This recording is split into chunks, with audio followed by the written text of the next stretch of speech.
ಹೇಳಿಕೆಯನ್ನು ಕೊಟ್ಟರು. ಇವತ್ತು ರಕ್ಷಣಾ ಸಚಿವ ರಾಜನಾಥ್ ಸಿಂಗ್ ಗೋವಾದಲ್ಲಿರುವಂಥ INS ಯುದ್ಧ ನೌಕೆಗೆ INS ನೌಕಾ ನೆಲೆಗೆ ಭೇಟಿಯನ್ನು ಕೊಟ್ಟಿದ್ದರು.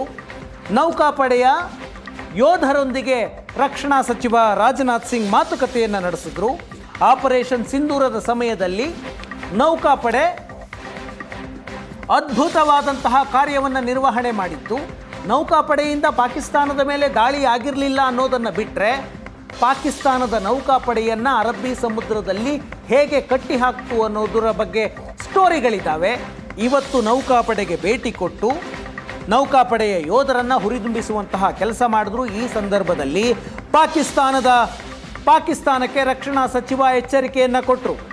ಹಫೀಜ್ ಸೈಯದ್ ಮತ್ತು ಮಸೂದ್ ಅಜರ್ ಭಾರತಕ್ಕೆ ಬೇಕಾದಂತಹ ಮೋಸ್ಟ್ ವಾಂಟೆಡ್ ಉಗ್ರರು, ಇವರನ್ನು ನಮಗೆ ಒಪ್ಪಿಸಿ ಭಾರತಕ್ಕೆ ಕೊಡಿ ಅಂತ ಪಾಕಿಸ್ತಾನಕ್ಕೆ ಎಚ್ಚರಿಕೆಯನ್ನು ಕೊಟ್ಟರು.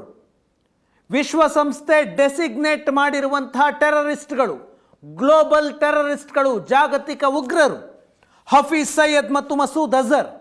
ಮುಂಬೈ ದಾಳಿಯ ಸಂಚುಕೋರ ಹಫೀಜ್ ಸೈಯದ್, ಪಾರ್ಲಿಮೆಂಟ್ ಮತ್ತು ಪುಲ್ವಾಮಾ ದಾಳಿಯ ಸಂಚುಕೋರ ಮೌಲಾನಾ ಮಸೂದ್ ಅಜರ್, ಇಬ್ಬರನ್ನು ನಮಗೆ ಒಪ್ಪಿಸಬೇಕು ಅಂತ ಅಮಿತ್ ಶಾ, ರಾಜನಾಥ್ ಸಿಂಗ್ ಪಾಕಿಸ್ತಾನಕ್ಕೆ ಎಚ್ಚರಿಕೆಯನ್ನು ಕೊಟ್ಟರು. ಜೊತೆಗೆ ಪಾಕಿಸ್ತಾನ ನಮ್ಮನ್ನು ಕೆಣಕುವ ಧೈರ್ಯ ಮಾಡಿದ್ರೆ ನಾವು ಸುಮ್ಮನೆ ಇರೋದಿಲ್ಲ. ಆಪರೇಷನ್ ಸಿಂಧೂರ ವಿರಾಮ ಬಿದ್ದಿದೆ ಅಷ್ಟೇ, ಪೂರ್ಣವಾಗಿ ನಿಂತಿಲ್ಲ. ನಮ್ಮನ್ನು ಕೆಣಕೋದಕ್ಕೆ ಬಂದರೆ ಮತ್ತೆ ಆಪರೇಷನ್ ಸಿಂಧೂರ ಶುರುವಾಗುತ್ತೆ ಅಂತ ಎಚ್ಚರಿಕೆಯನ್ನು ಕೊಟ್ಟಿದ್ದಾರೆ ರಾಜನಾಥ್ ಸಿಂಗ್. पाकिस्तान की धरती से भारत विरोधी गतिविधियां खुलेआम चलाई जा रही हैं। भारत आतंकवादियों के खिलाफ सरहद और समंदर के इस पार और उस पार दोनों तरफ हर तरह का ऑपरेशन चलाने के लिए पूरी तरह से स्वतंत्र है। आतंकवाद के खिलाफ अपने नागरिकों की सुरक्षा करने के अधिकार को आज पूरी दुनिया अच्छी तरह से एक्नॉलेज कर रही है। इस काम को करने से आज भारत को दुनिया की कोई ताकत रोक नहीं सकती। पाकिस्तान के हक में यही बात होगी कि वह अपनी जमीन पर चल रही आतंकवाद की नर्सरी को अपने हाथों से उखाड़ देंगे। इसकी शुरुआत उसे हाफिज सईद और मसूद अजहर जैसे आतंकवादियों को भारत के हाथों में सौंपने से करनी चाहिए। यह दोनों न केवल भारत में मोस्ट वांटेड टेररिस्ट की सूची में हैं, बल्कि ये यूनाइटेड नेशंस की डेजिग्नेटेड टेररिस्ट की लिस्ट में भी शामिल हैं। हाफिज सईद मुंबई हमलों का गुनाहगार है, कौन नहीं सच्चाई को जानता है।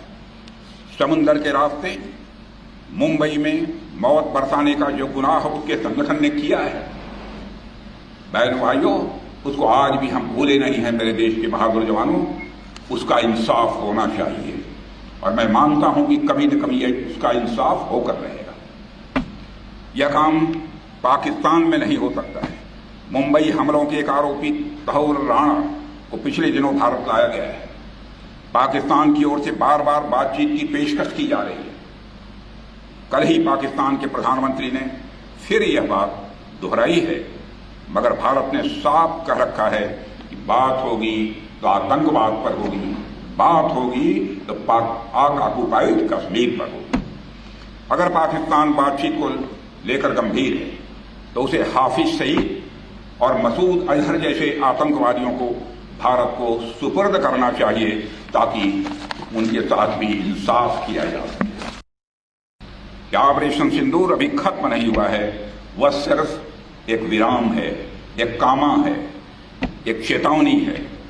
अगर पाकिस्तान ने फिर वही गलती की, यानी पाकिस्तान ने फिर वही गलती की, तो भारत का उत्तर और भी कठोर होगा और इस बार उसे संभलने का मौका भी नहीं मिलेगा। 1971ರ ಯುದ್ಧ ಒಂದು ಪಾಕಿಸ್ತಾನವನ್ನ ಎರಡು ಭಾಗಗಳನ್ನಾಗಿ ಮಾಡಿ ಎರಡು ದೇಶಗಳನ್ನಾಗಿ ಮಾಡಿದಂತಹ ಯುದ್ಧ. ಆ ಯುದ್ಧದಲ್ಲಿ ಪೂರ್ವ ಪಾಕಿಸ್ತಾನ ಮತ್ತು ಪಶ್ಚಿಮ ಪಾಕಿಸ್ತಾನ ಎರಡೂ ಒಂದೇ ದೇಶ ಆಗಿತ್ತು. ಆ ಯುದ್ಧ ಪಾಕಿಸ್ತಾನವನ್ನು ಪ್ರತ್ಯೇಕ ಮಾಡಿ ಬಾಂಗ್ಲಾದೇಶದ ಸ್ವತಂತ್ರ ಉದಯಕ್ಕೆ ಕಾರಣ ಆಗಿತ್ತು. ಅದು 1971ರ ಬಾಂಗ್ಲಾ ವಿಮೋಚನಾ ಯುದ್ಧ. ಅದನ್ನು ನೆನಪಿಸಿ ಇವತ್ತು ರಾಜನಾಥ್ ಸಿಂಗ್ ಪಾಕಿಸ್ತಾನಕ್ಕೆ ಎಚ್ಚರಿಕೆಯನ್ನು ಕೊಟ್ಟಿದ್ದಾರೆ. 1971ರಲ್ಲಿ ಭಾರತ ನಿಮ್ಮನ್ನು 2 ಭಾಗ ಮಾಡ್ತು, ಈಗ ನಮ್ಮನ್ನು ಕೆಣಕಿದ್ರೆ ಪಾಕಿಸ್ತಾನ 4 ಭಾಗ ಆಗುತ್ತೆ. ಭಾರತದ ನೌಕಾಪಡೆ ಅಖಾಡಕ್ಕಿಳಿದ್ರೆ ಪಾಕಿಸ್ತಾನ ಉಡೀಸಾಗುತ್ತೆ ಅಂತ ಮಾತನಾಡಿದ್ದಾರೆ. 1971ರ ಯುದ್ಧದಲ್ಲಿ ಭಾರತದ ನೌಕಾಸೇನೆ ಒಂದು ದೊಡ್ಡ ರೋಲನ್ನು ಪ್ಲೇ ಮಾಡಿತ್ತು ಬಾಂಗ್ಲಾದೇಶ ಪ್ರತ್ಯೇಕ ಆಗೋದಕ್ಕೆ. ಮತ್ತೆ ಭಾರತದ ನೌಕಾಸೇನೆ ಕದನಕ್ಕಿಳಿದ್ರೆ ಪಾಕಿಸ್ತಾನ 4 ತುಂಡಾಗುತ್ತೆ ಅಂತ ಎಚ್ಚರಿಕೆಯನ್ನು ಕೊಟ್ಟಿದ್ದಾರೆ ರಾಜನಾಥ್ ಸಿಂಗ್. एक बहुत ही दिलचस्प बात यह है कि पाकिस्तान भी आपके शौर्य से भली भांत वाकिफ है. पाकिस्तान को पता है जब भारतीय नौसेना पूरे जोश के साथ, पूरे जोर के साथ जब चलती है तो उसका अंजाम क्या होता है. 1971 इसका गवाह है कि जब इंडियन नेवी हरकत में आई थी वह 1 से 2 हो गया था.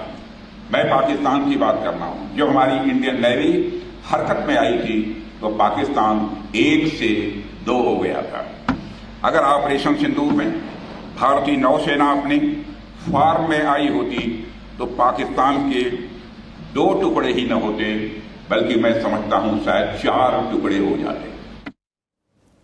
ಪ್ರಧಾನಿ ನರೇಂದ್ರ ಮೋದಿ ಮತ್ತು ರಾಜನಾಥ್ ಸಿಂಗ್ ಇಬ್ಬರೂ ಕೂಡ ಪಾಕಿಸ್ತಾನದ ಉಗ್ರವಾದದ ವಿರುದ್ಧ ಕಠಿಣವಾದ ಮಾತುಗಳನ್ನು ಹೇಳ್ತಾ ಇದ್ದಾರೆ.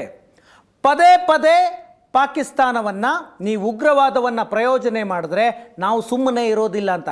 ಯಾಕೆ ಈ ಸ್ಟೇಟ್ಮೆಂಟ್ಗಳನ್ನು ಹೇಳ್ತಾ ಇದ್ದಾರೆ? ರಾಜಕೀಯ ಕಾರಣಕ್ಕೆ ಹೇಳ್ತಾ ಇರ್ಬೋದು, ನೆಕ್ಸ್ಟ್ ಎಲೆಕ್ಷನ್ಗಳು ಬರಬಹುದು. ಭಾರತದಲ್ಲಿ ಎಲ್ಲ ವಿಷಯವೂ ಕೂಡ ಚುನಾವಣೆಗೆ ಲಿಂಕ್ ಆಗುತ್ತೆ. ಆದರೂ ಕೂಡ ಭಾರತ ತನ್ನ ಸ್ಟ್ಯಾಂಡನ್ನು ಪದೇ ಪದೇ ಹೇಳ್ತಾ ಇದೆ. ಬದಲಾಗಿರುವಂತಹ ನಿಲುವನ್ನು, ಏನು ಬದಲಾಗಿರುವಂತಹ ನಿಲುವು? ಒಂದು, ಪಾಕಿಸ್ತಾನ ಉಗ್ರರ ಮೂಲಕ ಭಾರತದ ಮೇಲೆ ಪರೋಕ್ಷ ದಾಳಿಯನ್ನು ಮಾಡಿದ್ರೆ ಅದನ್ನು ಪರೋಕ್ಷ ದಾಳಿ ಅಥವಾ ಪರೋಕ್ಷ ಯುದ್ಧ ಅಂತ ಪರಿಗಣಿಸೋದಿಲ್ಲ. ನೇರವಾಗಿ ಪಾಕಿಸ್ತಾನ ನಮ್ಮ ಮೇಲೆ ಯುದ್ಧಕ್ಕಿಳಿದಿದೆ ಅನ್ನೋದನ್ನು ಪರಿಗಣಿಸಬೇಕಾಗುತ್ತೆ. Act of terror is equal to act of war ಅನ್ನುವ ಸಿದ್ಧಾಂತಕ್ಕೆ ಭಾರತ ಬಂದಿದೆ. ದೊಡ್ಡ ಬದಲಾವಣೆ ಇದು. ಮೋದಿ ಡಾಕ್ಟ್ರೈನ್ ಅಂತ ಕರೀಲಾಗ್ತಾ ಇದೆ. ಅಂದರೆ ನೀವು ಉಗ್ರರನ್ನು ನುಗ್ಗಿಸುವ ಮೂಲಕ ದಾಳಿ ಮಾಡಿದ್ರೆ ಅದನ್ನು ನಾವು ಯುದ್ಧ ಅಂತ ಭಾವಿಸ್ತೇವೆ. ಆ ಮೂಲಕ ಪಾಕಿಸ್ತಾನದ ಉಗ್ರವಾದವನ್ನು ನಾವು ಸಹಿಸಿಕೊಳ್ಳುವುದಿಲ್ಲ ಅಂತ ಒಂದು. ಎರಡನೆಯದ್ದು, ಪಾಕಿಸ್ತಾನ ಇಷ್ಟು ವರ್ಷ ಭಾರತದ ಮೇಲೆ ಉಗ್ರರ ಮೂಲಕ ದಾಳಿ ಮಾಡಿಸ್ತಿದ್ದಕ್ಕೆ ಅದಕ್ಕಿದ್ದಂತಹ ನಂಬಿಕೆ ಏನು? ಭಾರತ ನಮ್ಮ ಮೇಲೆ ಯುದ್ಧಕ್ಕೆ ಬರೋದಿಲ್ಲ, ಕಾರಣ ನಮ್ಮ ಬಳಿ ಅಣ್ವಸ್ತ್ರ ಇದೆ, ನ್ಯೂಕ್ಲಿಯರ್ ಬಾಂಬ್ ಇದೆ. ಆ ಕಾರಣಕ್ಕಾಗಿ ಪಾಕಿಸ್ತಾನದ ಮೇಲೆ ಭಾರತ ಯುದ್ಧಕ್ಕೆ ಬರೋದಿಲ್ಲ ಅಂತ ಒಂದು ಭ್ರಮೆಯಲ್ಲಿ ಪಾಕಿಸ್ತಾನ ಇತ್ತು. ಆ ಭ್ರಮೆಯನ್ನು ಕಳಚಿದ್ದು ಆಪರೇಷನ್ ಸಿಂಧೂರ. ಅಫ್ಕೋರ್ಸ್ 2016ರಲ್ಲಿ ಉರಿ ದಾಳಿಯಾದಾಗ ಸರ್ಜಿಕಲ್ ಸ್ಟ್ರೈಕ್ ಆಯಿತು. 2019ರ ನಂತರ ಪುಲ್ವಾಮಾ ದಾಳಿಯಾದ ನಂತರ ಏರ್ ಸ್ಟ್ರೈಕ್ ಮಾಡಲಾಯಿತು. ಆದರೆ ಅವೆರಡಕ್ಕೂ ಕಂಪೇರ್ ಮಾಡಿದ್ರೆ ಆಪರೇಷನ್ ಸಿಂಧೂರ ದೊಡ್ಡ ಆಪರೇಷನ್. 1971ರ ಯುದ್ಧದ ನಂತರ ಅತಿ ದೊಡ್ಡ ಮಿಲಿಟರಿ ಕಾರ್ಯಾಚರಣೆ ಡೀಪ್ ಇನ್ಸೈಡ್ ಪಾಕಿಸ್ತಾನ್. ಹಾಗಾಗಿ ಭಾರತದ ನೀತಿ ಪಾಕಿಸ್ತಾನದ ಉಗ್ರವಾದದ ವಿರುದ್ಧ ಬದಲಾಗಿದೆ. ಮೂರನೆಯದ್ದೇನು? ಪಾಕಿಸ್ತಾನ ಅವಲಂಬಿಸಿರುವುದು ಸಿಂಧೂ ನದಿಯ ನೀರನ್ನು. ಸಿಂಧೂ ನದಿ ಒಪ್ಪಂದ 1960ರಲ್ಲಿ ಭಾರತ ಮತ್ತು ಪಾಕಿಸ್ತಾನದ ಮಧ್ಯೆ ಆಗಿತ್ತು. ಆದರೆ ಅದಾದ ನಂತರ ಭಾರತ ಮತ್ತು ಪಾಕಿಸ್ತಾನದ ಮಧ್ಯೆ 3 ಯುದ್ಧ ಆಯಿತು. 1965, 1971, 1999. ಈ 3 ಯುದ್ಧಗಳಾದಾಗಲೂ ಕೂಡ ಸಿಂಧೂ ನದಿ ಒಪ್ಪಂದ ಜಾರಿಯಲ್ಲೇ ಇತ್ತು, ರದ್ದಾಗಿರಲಿಲ್ಲ. ಪಾಕಿಸ್ತಾನ ನಮ್ಮ ಮೇಲೆ 100 ಉಗ್ರ ದಾಳಿಗಳನ್ನು ಮಾಡಿ ಸಾವಿರಾರು ಅಮಾಯಕರನ್ನು ಕೊಂದಾಗಲೂ ಕೂಡ ಸಿಂಧೂ ನದಿ ಒಪ್ಪಂದ ರದ್ದಾಗಿರಲಿಲ್ಲ. ಪಾಕಿಸ್ತಾನದ 80% ಭೂಭಾಗದಲ್ಲಿ ಕೃಷಿಗೆ ಅವಲಂಬಿತ ಆಗಿರೋದು ಸಿಂಧೂ ನದಿಯ ನೀರನ್ನು. ಪಾಕಿಸ್ತಾನದ ಕೈಗಾರಿಕೆಗಳು ಅವಲಂಬಿಸಿರೋದು ಸಿಂಧೂ ನದಿಯ ನೀರನ್ನು. ಕುಡಿಯೋದರಿಂದ ಹಿಡಿದು ಕೈಗಾರಿಕೆಗಳವರೆಗೆ ಎಲ್ಲದಕ್ಕೂ ಕೂಡ ಸಿಂಧೂ ನದಿಯ ನೀರು ಬೇಕು. ಪಾಕಿಸ್ತಾನದ ಒಟ್ಟಾರೆ GDPಯ 30% ಸಿಂಧೂ ನದಿಯ ಮೇಲೆ ಅವಲಂಬಿತ ಆಗಿದೆ. ಉದ್ಯೋಗದ ವಿಷಯಕ್ಕೆ ಬಂದರೆ 45% ಸಿಂಧೂ ನದಿಯ ಮೇಲೆ ಅವಲಂಬಿತ ಆಗಿದೆ. ಹಾಗಾಗಿ ಸಿಂಧೂ ನದಿಯ ಒಪ್ಪಂದವನ್ನು ಭಾರತ ಅಮಾನತಿನಲ್ಲಿಟ್ಟಿದೆ. ಆಪರೇಷನ್ ಪಹಲ್ಗಾಮ್ನ ದಾಳಿಯಾದ ನಂತರ 3 ಯುದ್ಧಗಳಲ್ಲೂ ಬದಲಾಗದಂತಹ ಭಾರತದ ನೀತಿ ಈಗ ಬದಲಾಗಿದೆ. ಉಗ್ರರ ವಿರುದ್ಧ ಕ್ರಮ ನಿಶ್ಚಿತ, ಜೊತೆಗೆ ಯುದ್ಧಕ್ಕೆ ಸಿದ್ಧ ಇದ್ದೇವೆ, ಜೊತೆಗೆ ನೀರು ಬಿಡೋದಿಲ್ಲ, ಅಂದರೆ ಒಪ್ಪಂದವನ್ನು ರದ್ದು ಮಾಡ್ತೀವಿ. ಇಷ್ಟು ಕಠಿಣ ನಿಲುವನ್ನು ಇಂದ್ಯಾವತ್ತೂ ಭಾರತ ಪಾಕಿಸ್ತಾನದ ವಿರುದ್ಧ ತೆಗೆದುಕೊಂಡಿರಲಿಲ್ಲ. ಹಾಗಾಗಿ ಪಾಕಿಸ್ತಾನಕ್ಕೆ ಒಂದು ಮೆಸೇಜ್ ಕ್ಲಿಯರ್ ಆಗಿ ಹೋಗಬೇಕು ಅನ್ನುವ ಕಾರಣದಿಂದಾಗಿ ಪ್ರಧಾನಿ ನರೇಂದ್ರ ಮೋದಿ, ರಾಜನಾಥ್ ಸಿಂಗ್, ಅಮಿತ್ ಶಾ ನಿರಂತರವಾಗಿ ಮಾತನಾಡ್ತಾ ಇದ್ದಾರೆ. ಜೊತೆಗೆ ಇದು ಗ್ಲೋಬಲ್ ಔಟ್ರೀಚ್ ಕೂಡ ಇದರ ಭಾಗ.